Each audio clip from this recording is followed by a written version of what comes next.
एक गाव होते. त्या गावात हिराबाई नावाची महिला राहत होती. तिच्या मालकाचे नाव माणिक. त्यांच्या घराजवळ त्यांचा गोठा होता. त्या गोठ्यात 2 बैलांपैकी एकच बैल होता. दुसरा बैल चोरीला गेला होता. शोधून ते बैल बाजारात गेले. हिराबाईने लगेच आपला बैल ओळखला.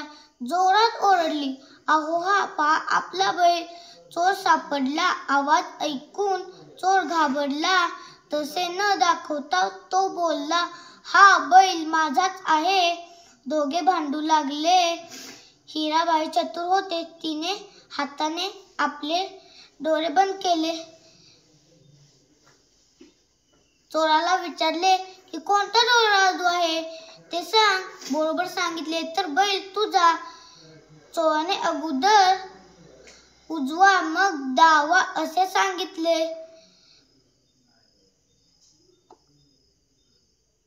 हिराबाईने आपला हात बाजूला केला.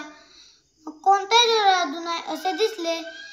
मग लोकांनी चोराला पकडले. नंतर पोलीस आले. चोराला घेऊन गेले.